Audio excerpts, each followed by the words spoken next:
All right, Grant. I guess we still got a few people joining, but we guess we can go ahead and get started with the introductions. If you're ready, there, Grant. Yep, I'm ready. All right. Well, I wanted to thank everyone for taking the time to join us for this security webinar. I don't want to go too much into the about ManageForce, as many of you already know about us or are already working with us. But just to give you the quick 50,000-foot overview, that we're been focused on JD Edwards since 2005 when we were founded. Really built for managed services, so 60% managed services, 40% strategic consulting, with the main focus on the core areas such as CNC, DBA, functional, and development. But what's also kind of unique is a lot of the ancillary areas such as DSI, all-out security, QSoft, purging and archiving, BI reporting, and cloud and DR strategies. So if you guys have any questions during the webinar, feel free to put those into the chat box and we can get to those at the end. But otherwise, from here, I'll go ahead and pass it over to Grant. All right, thanks, Matt. So before we dive into our detail here, I just thought I'd introduce myself. I'm a functional consultant for ManageForce, doing a lot of security stuff and a lot of financial and maybe some other modules as well. I've been doing JDE for over 13 years now. I think this is my 14th year. And fun fact, I'm based out of Alberta, Canada. So our story today, before I dive into anything, is about our security redesign and menu redesign for our Belt Railway. So before I go into some of the details, though, I want to just talk about some things you need to be aware of for security redesigns. So number one, they can be risky. You don't want to disturb your business operations while you're trying to build a new security design or implementing it. And they're challenging. It's hard to know what your to-be role should be or whether you've got it right for the long term. They could be painful as well. It can be a lot of effort just looking at the permissions by object. It's tedious. It's cumbersome. They can be a bit sensitive. Some users may lose access to things they've had for a long while. I've heard people tell me, it's like, well, I never used that application, but I like knowing that I had it. And these projects, these redesigns, they're usually lower on the priority list. It's very easy to procrastinate on, but it's got it done. But in terms of our objectives today, some of the things I want to highlight is we want to cover our approach and how we did the redesign with the least amount of pain and risk as possible. I also want to talk about some of the security tools that can help you with the redesigns. If you think about purchasing a security tool, we can give you some tips and hints regarding whether it's right for you or not. And finally, we'll kind of look back on the project and see what went well, what didn't went well. So this is how we're going to go through our objectives. I'll kind of go over the project itself, some of the details unique to the client and the implementation of it. Talk about the security tool thing I just mentioned. But the core thing I want you guys to kind of get out of this presentation is how we did using tools and templates. And I'll do a little demonstration on what I'm talking about there and how we did that. And throughout this presentation, you'll see a bunch of tips. A lot of these are kind of common sense, but this is a nice collection of takeaways that you can have.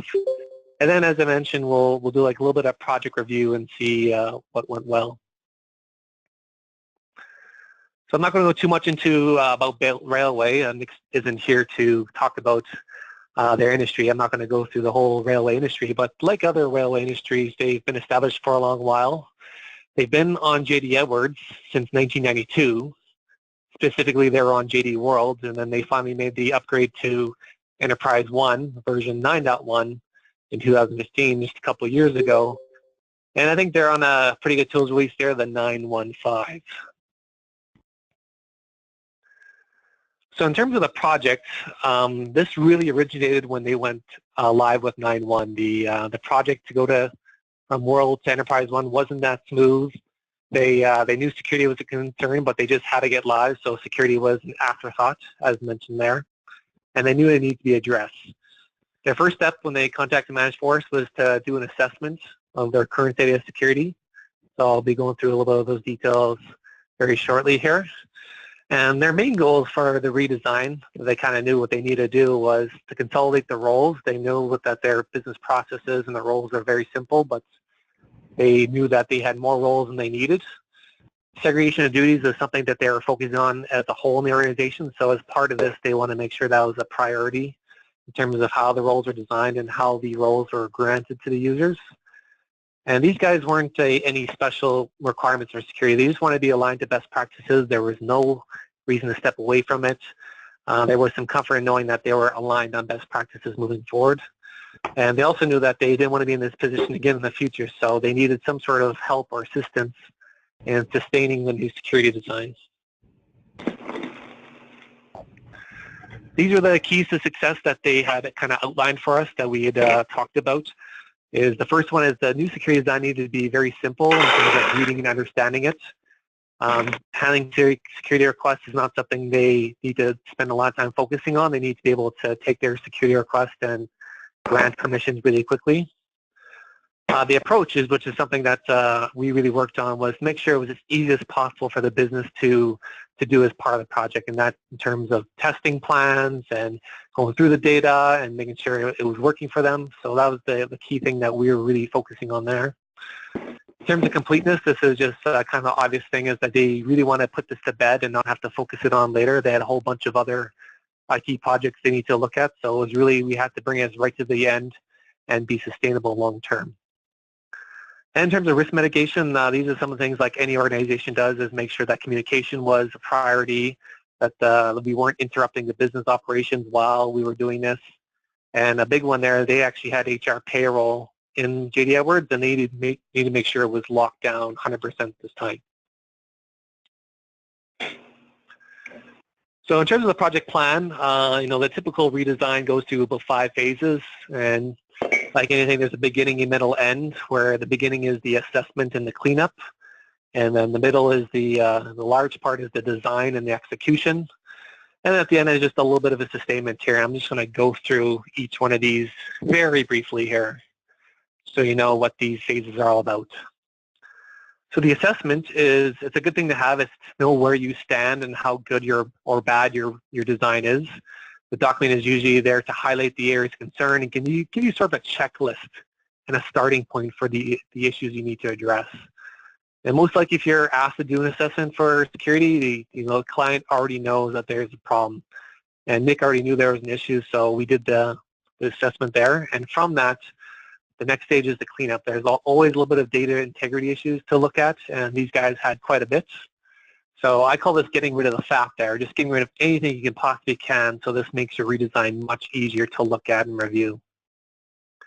The design stage is probably the hardest, most uncomfortable stage, yet it's the most critical part of the project. So before you start, you need to be aware of all your security requirements, your business processes, and your job roles and functions. The execution is the most labor-intensive, is getting all those new permissions and configurations in your system. And this also involves flipping the switch and going live and all your backup plans. The last one is the responsible thing to do. So, we're always happy to do another security redesign, but we always try to put that off as long as possible. So it's really about putting the right structure and controls in place to mature and sustain your new security design. So for the security management tools, you probably heard of the Q software and All Out Security. These are some questions you could ask yourself and whether you need one of these tools here. So if you're a highly audited company, auditors like seeing technology as a way to mitigate risk. The importance of your data is a factor. So how proprietary is your data? How much do you need to keep that locked down? And you probably heard that data is the new oil. Small bits of data may not be valuable, but large quantities of it may be valuable. If you're a multinational corporation with many complex security requirements, you'll need to grow faster, you'll have more security conflicts, so you have more restrictions. That's a factor in whether or not you need a security management tool. And the last one is about operations. Do you do a lot of security changes? A security tool will make that change process much more efficient for you.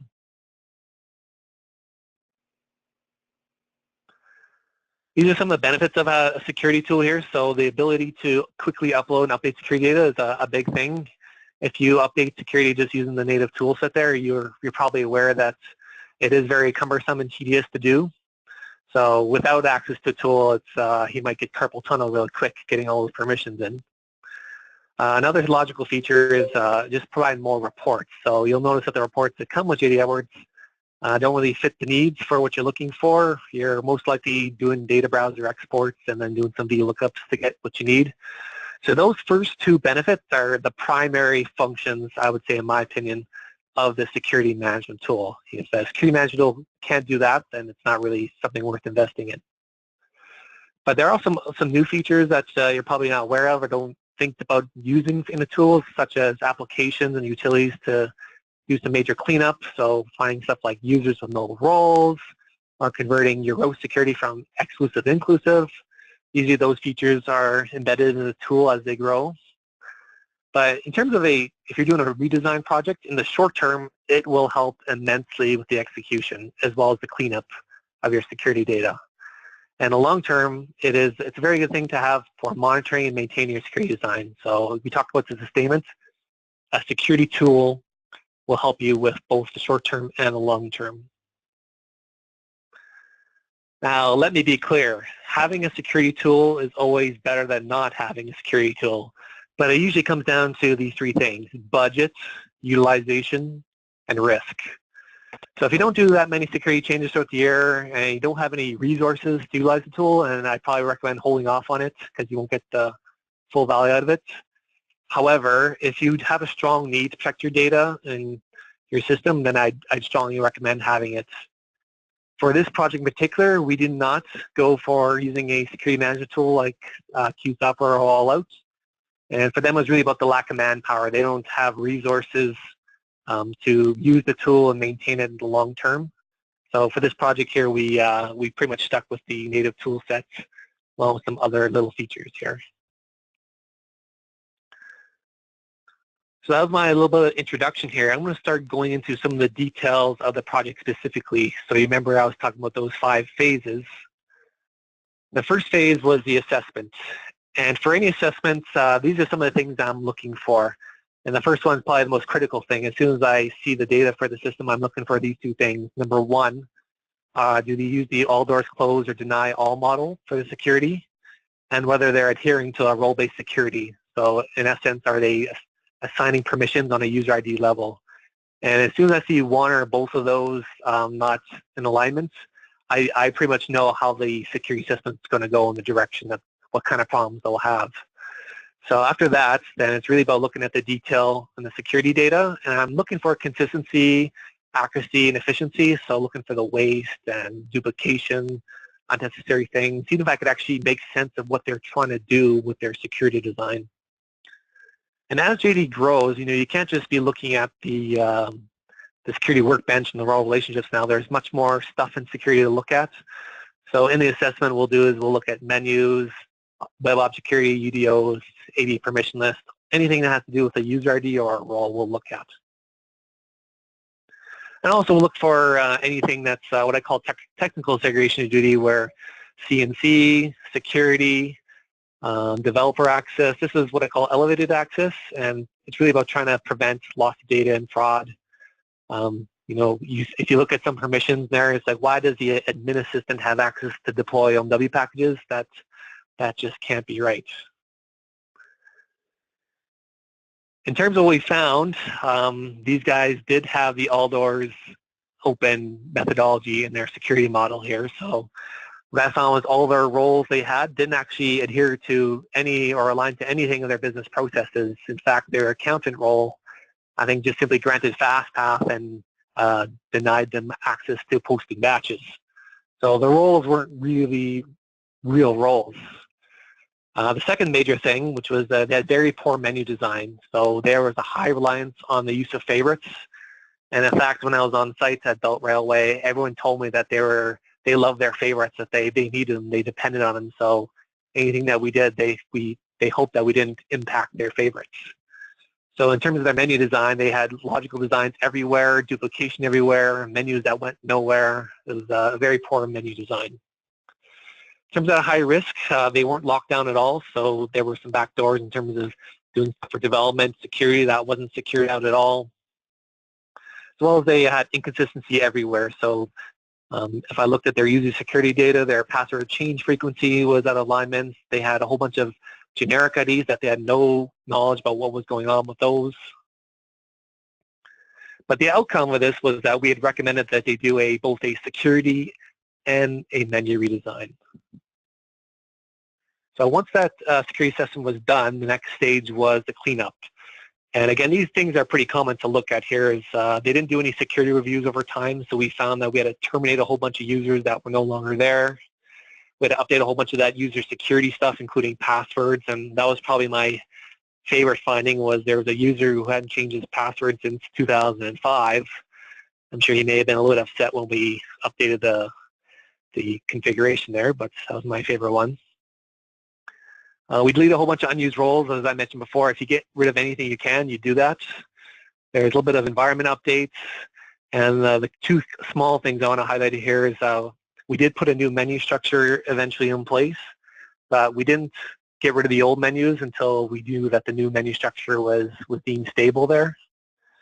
And we also wanted to document the generic IDs, because you'll find if you have a lot of generic IDs and you don't document them properly, then it gets really hard to get rid of. And typically these generic IDs have a high amount of access, and I find it very difficult to get people or clients to get rid of their generic IDs just for the fear that they may break something that they're not aware of.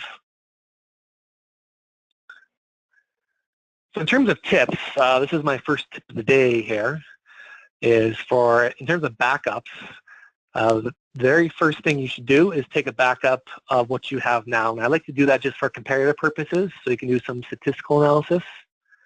And obviously, if you're going to make any changes and you're going to go for a go live with a brand new set of security, you'll want to have a backup just in case you need to revert back to just severe production issues.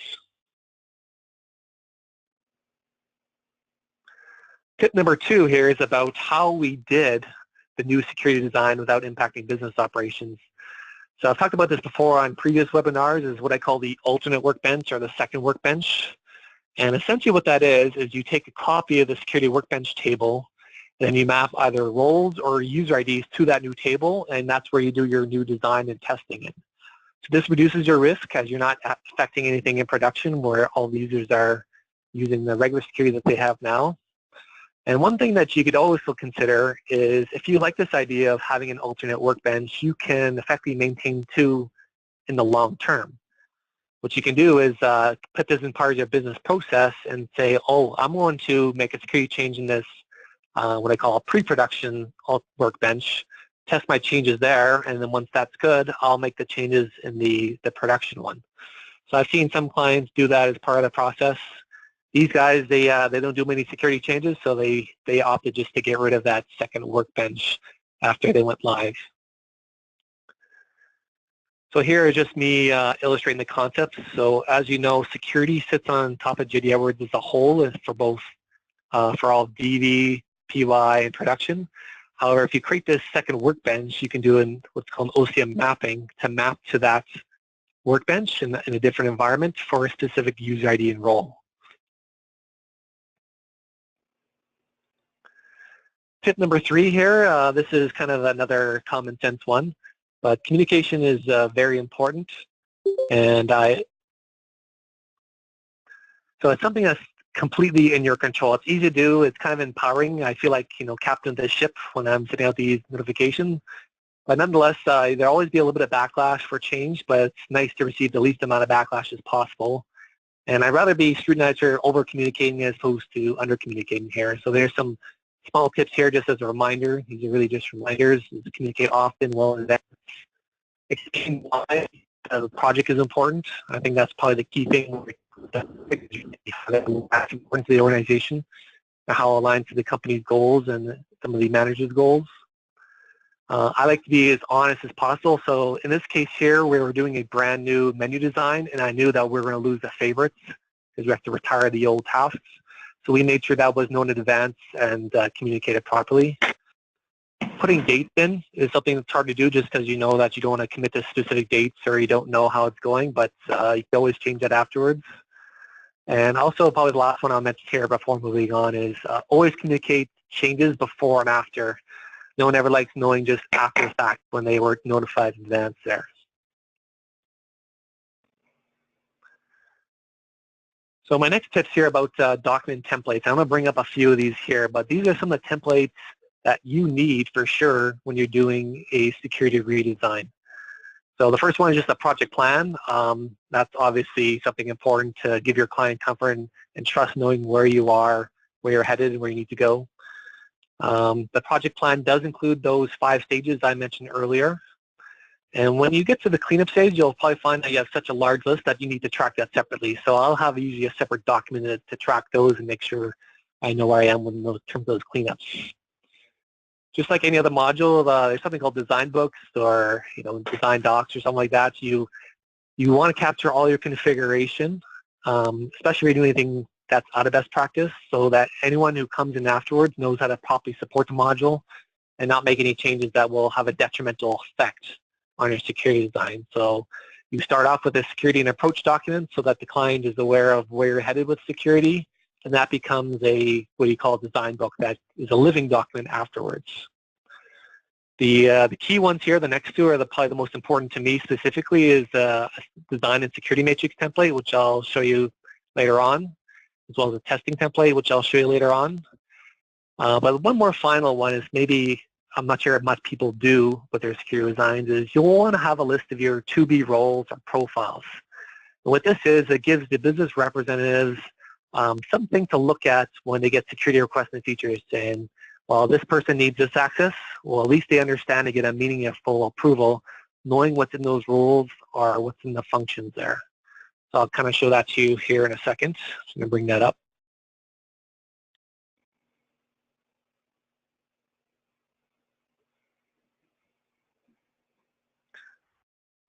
So this here is my tracker that I use for all the roles, and as you can see, they didn't have that many roles. They only had about 14 roles here. Essentially, I listed the new role, where the test ID was, how many users I expected, and some of the key functions that you'd be aware of, like FastPath or data browser, as well as what environments they have. And as I went through the project, I went through the steps knowing, okay, did I receive the data from the client about what the permissions need to be? Did I review that and give them feedback? Did I do the test document, and did I deploy it? And did I get it signed off and ready to go, and then deploy it to production and move the users in there? So this kind of helped me do a basis of what I need to do for that future document there that I talked about, is that list of to-be roles, is have something like that, as well as some supplementary business information, such as segregation to duty information.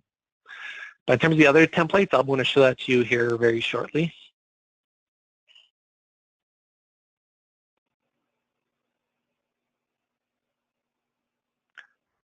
So before you start going into design here, this is probably one of the last things you do before you go into that key design area of the project, is you need to lay a foundation for the new security workbench. So assuming you've created a copy of the security workbench and you're ready to begin putting some new data in there, for sure you need to put in a new start public, and that includes your deny all lines, access to the base applications like changing your password and viewing reports.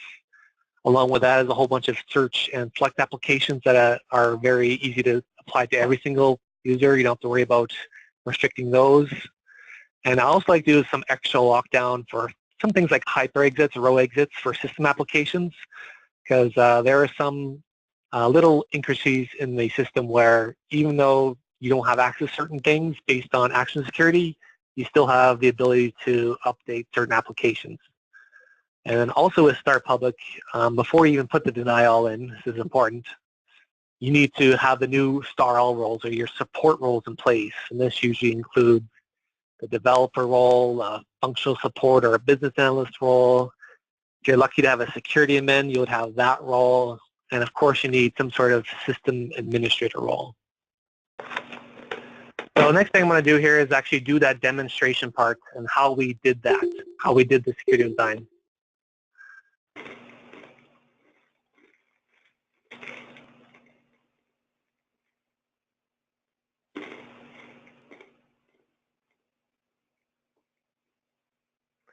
So I mentioned that we didn't have access to a security tool. So in this situation here, what you need to do is build your own tool to help you. So I've built a small tool for myself that it started out as a way to reverse engineer how menus are displayed. So basically taking the menu task tables and exporting to the CSV and building a menu tree using Excel VBA. So clients really seem to appreciate that view. It especially came in handy for Belt Railway since they needed time to get used to the new menu tree. And the Excel view allowed them to do kind of a quick find for what they're looking for. So these are some of the requirements I've built into the tool over the years here, is the ability to include cross-reference info. Even though you see objects in the menu view like view, you need to embed the cross-reference info because applications like Address Book has many applications under it, not just the single application. And what I've also done is I also wanted to see what the user sees in terms of menus. So I've embedded this with security so that I can see exactly what the user would see with the security applied for their menus. And if you did have menu filtering in there as well, I've also tried to incorporate how they see the menus with the menu filtering on. And the second function that I really like now is I have the ability to export users' favorites, which I'll show you very shortly here. And this was especially important for Belt Railway because they needed to know what their user favorites were. And the big help for this project was ability to generate the security workbench lines. So once I had the design from the clients, I was able to generate the F0950 lines that I can load into the database instead of manually creating every single line in the security workbench application. And the final thing here is something new I've done for myself is to build what the menu and security looks like in a final form. I'm just going to get this going here. I'm going to bring up my little tool.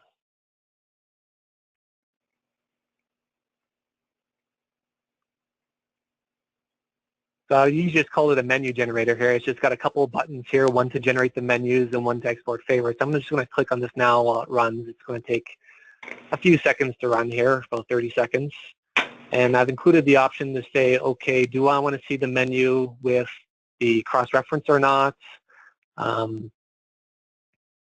As well as so you see why a specific view or specific role, the menu filtering turned on. So just give me about 20 more seconds here and we'll see what the output is.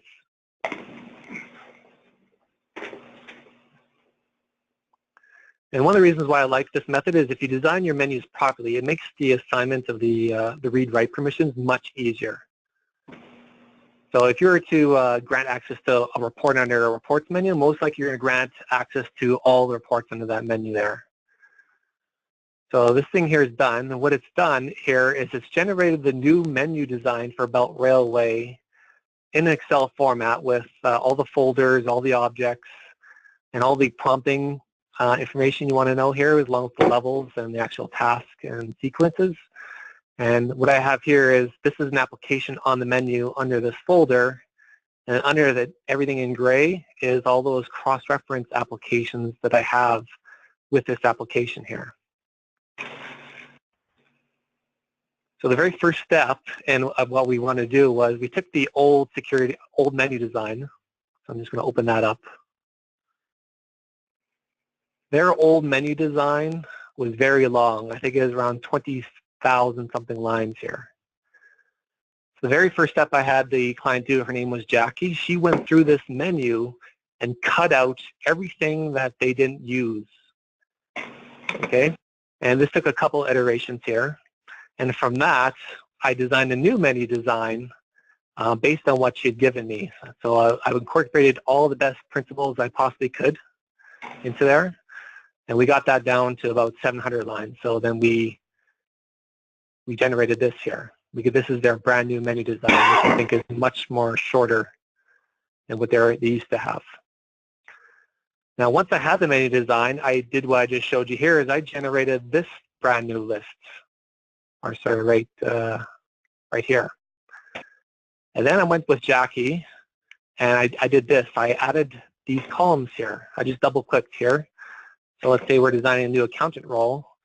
We went through this together and said, okay, does the accountant role need this application? So I just had her double-click here, and it puts all these S's down. And I just kept going with her, application by application.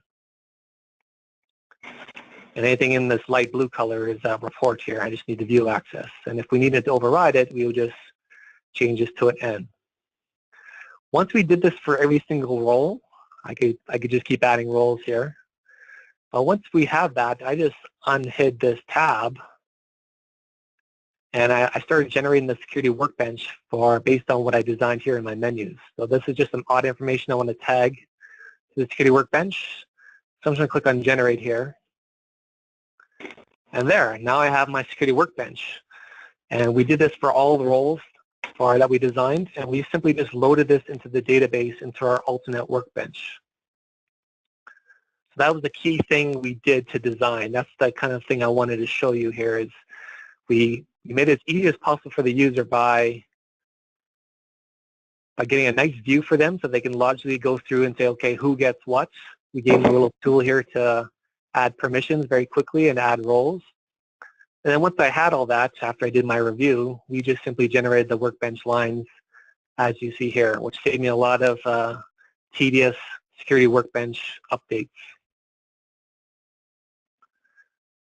I'm going to close that, get back to my presentation here.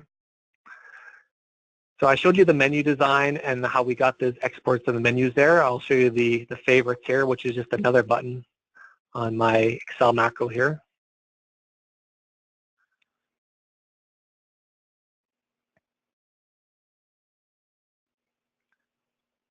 So before the go live, we ran this on the fresh data of the task tables, and I was able to give this to Jackie, and she on go live day she was able to go around to each user and say, okay, these are your favorites here. Here's where they are in the new menu structure, and you can add them back if you wish.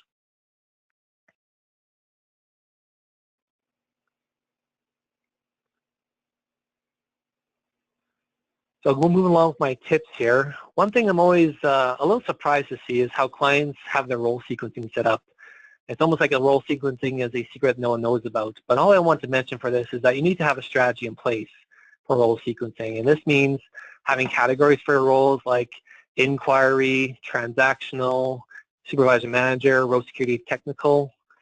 If you're not aware of how the role sequencing works is the lower axis you have, like inquiry, needs to have a lower number. So for example, an inquiry role will start something like 10, while a technical super user role may have a higher number, something like 1,000. The next step is really a real big important one for me is the testing, because I find that for any project I have, it's really hard to get users to do very thorough security testing. So my key here is to always make it as easy as possible for the users. And that involves making sure you test each role individually, so one test ID per role. You want to test the entire user profile, so you may have some typical profiles like an accountant that may have many different roles, so make sure you have some test ID specifically to test multiple roles. And the test plan should always highlight what your objectives are, including like your base functions and your critical business functions, what the user should see in the menus based on the security matrix we designed. And there's actually the actual output of the workbench that I have that's just for documentation purposes. And of course a sign-off, because you'll want some sort of acknowledgement for sign-off. So I'm going to show the testing template I like to use.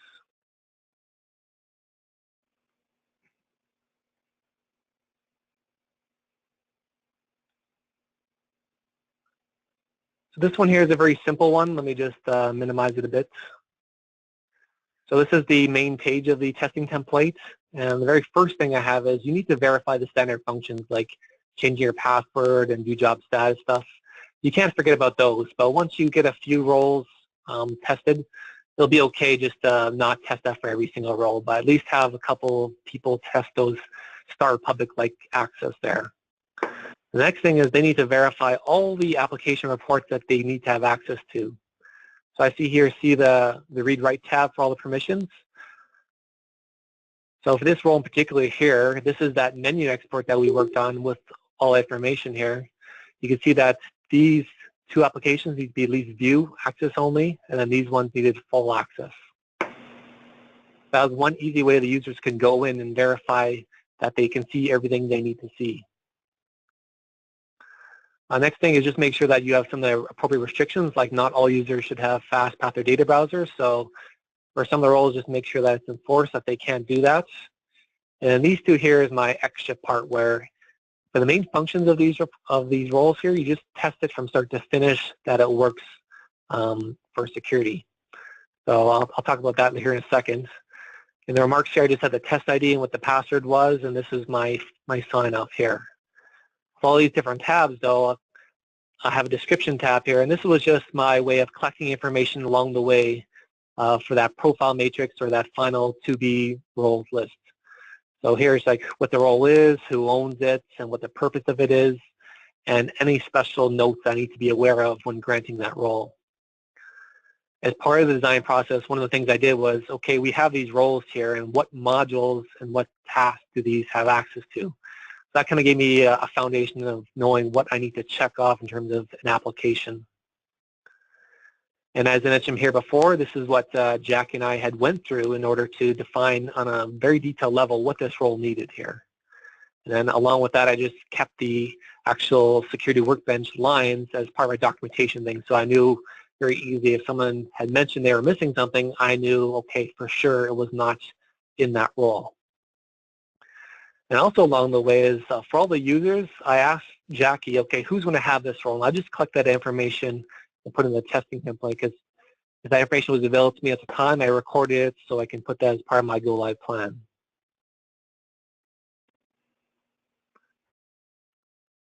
So moving back to my tips here, we mentioned that we put a brand new menu structure in place. So one thing I'm not sure if you're aware of, if you promote your menus through OMW, there's something called the SE setting or all-inclusive method for promoting menus. So if you're used to promoting menus in the classic way of just putting all the tasks and task relationships into an OMW project, that can be very cumbersome, especially when you're trying to delete menus relationships. So what you do is, if you need more information about this later, let me know, is you put the entire menu tree, it's called the task view, into the OMW project. And there's this row advanced SE setting option that you need to set. And that will promote the entire menu tree between environments, which is, I think, the easiest and cleanest way, especially if you're promoting a large set of menus at once. And if you're planning to retire the existing menu tree, I mentioned before, it's always good to know what the favorites were, so that's why I had that my little Excel macro to get what I was looking for. In this scenario specifically, is you have to be, in order to delete a menu task view, you have to be deleting all the relationships under it. And in this case, we just use SQL to purge out all the 9001 and 9006 tables for that menu tree, and that's how we deleted the menus. Okay, the final review tips I have here is if you're like me, just before I go live, you get a little bit of anxiety wondering if you've captured everything or not. And to alleviate that anxiety, I'll typically review all the distinct objects in the new security design against the old security design, even though in this case it wasn't that much helpful. And I may ask the business reps if those applications were left out on purpose or not. And if you're in the upgrade type of scenario where you're doing a redesign, I'll cross-reference the list of objects in the new security design against the object librarian by module just to see if any new objects need to be considered. A good example of that is if you're upgrading to like a 9.1 and you have access to those OneView applications, the client may not be aware of those applications, and you want to include that somewhere in your new security design. And if you're lucky, the users aren't in the habit of deleting their submitted jobs. So in this case here, I exported all the list of batch applications ran for our previous history, and I made sure that each one of those objects was accounted for within a role. And then the final tip is don't forget about all the other security stuff, like making sure users have the ability to create their own custom grids and all the other UDOs. That's quite important. You don't leave that out, and some people just forget to test that stuff in their regular testing for the security, especially in a new install. You'll have to enable some of those features.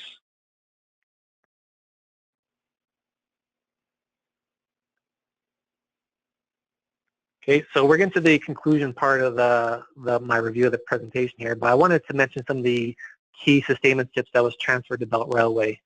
So I always like to do a bit of knowledge transfer with whoever's taking the responsibilities post-go live.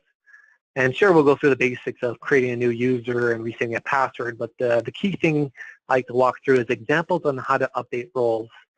And in many situations, you'll find yourself needing to make some tough decisions on whether to create new roles, to fulfill requirements, or updating existing roles when you really don't want to. The key thing is to stay in a role-based environment, and I think those are the examples that really help someone understand how to update security post-go live. Hello. You also need to put the proper governance in place to make meaningful decisions for your security. And the road to a redesign typically begins when you're just forcing through changes just to get by. Yeah. So the governance is really important in not getting in that situation. And don't always assume that your security is clean. Make it a priority to do security reviews on a quarterly basis. And with Belt Railway, we did is a project review was performed with a managed services provider, and we gave them a few SDL statements just to help out with their basic security review reporting. And any additional sustainment was put in that design book that I mentioned for their documentation.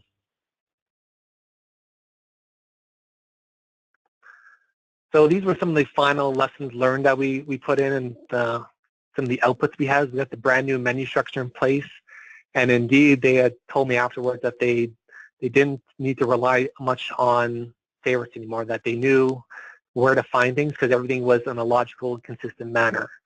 And the roles that they had before was pretty much the same roles they had before or afterwards, like the account manager, clerks, and some of the managers. So we knew that these roles were aligned to their job positions while adhering to the new deny all or all doors closed principle. A big thing for me was I'm not a consultant for HR payroll, but I do know that assigning application access for payroll can be tricky. Some of the things in cross-reference aren't simply there for you just based on some of the payroll workbench type of setup there. So that was usually the only main thing we had for our post-go live was we're missing a little bit of objects in the payroll area. So we did put some recommendations in for stronger IT governance. So Nick and I had gone through that, made sure that some of the things for the regular onboarding, offboarding processes were updated so that we knew what we needed in JDE Edwards for security. And the documentation is we made sure to leave all documentation possible that we can get for their security design, including all those generic and integration IDs. Now this is my final slide here. This is some statistics that I want to show you with here. So a couple of small things here was their active users went down from 95 to 60. Not a big deal. This was something that was going to happen anyway. Their role count didn't go much down. They didn't have much roles to begin with, but at least it's very concrete now. It's a 25% reduction. But these two ones here are very interesting to know. So their total workbench count was around 3,500, and that dropped down to 2,400. And it's kind of weird because they went from an all doors open to an all doors closed. So you kind of expect it to be more, but it went down. And the last thing is something I'm very proud of is their old menu structure was around 21,000 lines, and their new one is 780 lines. So it's a 96% reduction. So it's quite staggering in terms of what was changed there.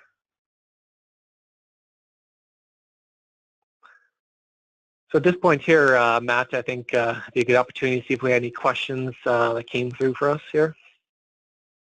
Yeah, I haven't seen anything come through on the chat. So if anyone wants to put anything into the chat box, or if your mic's on, you can go ahead and speak up. We're happy to answer any questions. Plus, we'll also send out an email. Asking if you guys do have any specific questions or anything in particular that you found helpful, as well as if you'd like to book any one-on-one time with Grant to discuss anything you guys might want to do in the future. So, but definitely, we've still got some time here, so please let us know if there's anything we can answer for you right now. Yeah, a lot of the templates I'd shown here, a lot of the visuals to the demo is in the appendix of this presentation, just so you're aware. And for those that, I know a few people couldn't make it, maybe there's other people in your organization that would like to see this. We will be posting this for replay. We'll be emailing that out and posting this on our website as well. So within the next day or two, that should be up.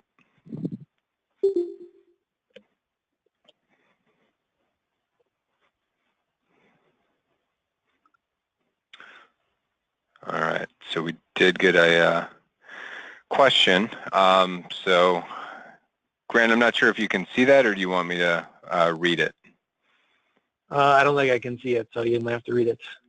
Okay, so for those that require a security tool, from the perspective of simplicity and ease of use, do you have a preference for all-out or Q software? My personal preference is all-out security. mainly just because of two things I value is getting information in quickly and getting the reports out. So I think all out does that a little bit better. So I think it really depends on what you value. There's a bunch of differences between Q software and all out, but my personal preference is all out.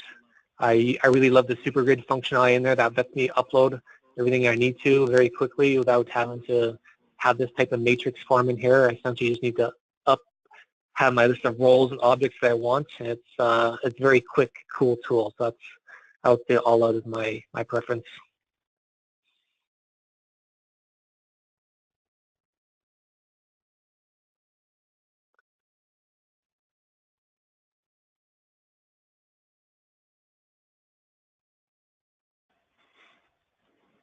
Okay, so another question. I just wanted to clarify where the appendix is with the templates.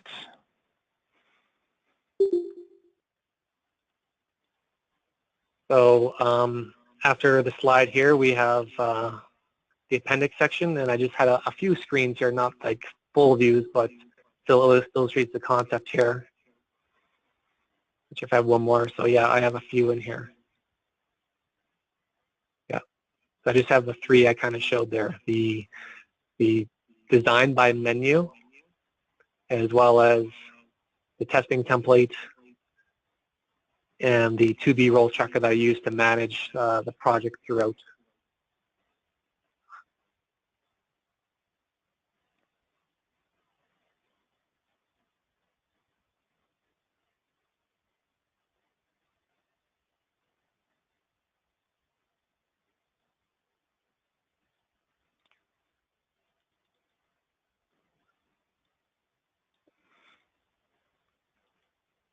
Just wait a little bit more. If anyone else has any other questions, feel free to shoot them in.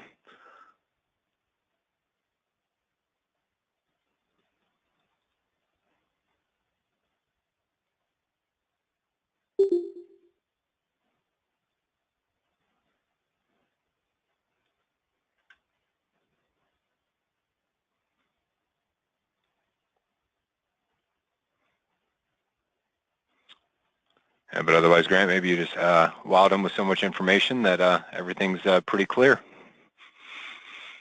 Yeah, sorry about that call dropping off there. I'll have to investigate that or maybe switch to computer audio, which may have its own complications. But hopefully everyone saw how we did the design. We kind of made it as easy as possible. We cut out everything we possibly could and gave them exactly what they needed to do. We worked side by side to say, okay, here's your roles, here's the functions, tasks they do, here are the permissions for those, and give them an easy testing template along the way to make sure that they got what they need with minimal go-live issues, which was my key, and the key success factor is how many stuff I needed to add post go-live, and the only things we had to add was a few applications on the payroll side.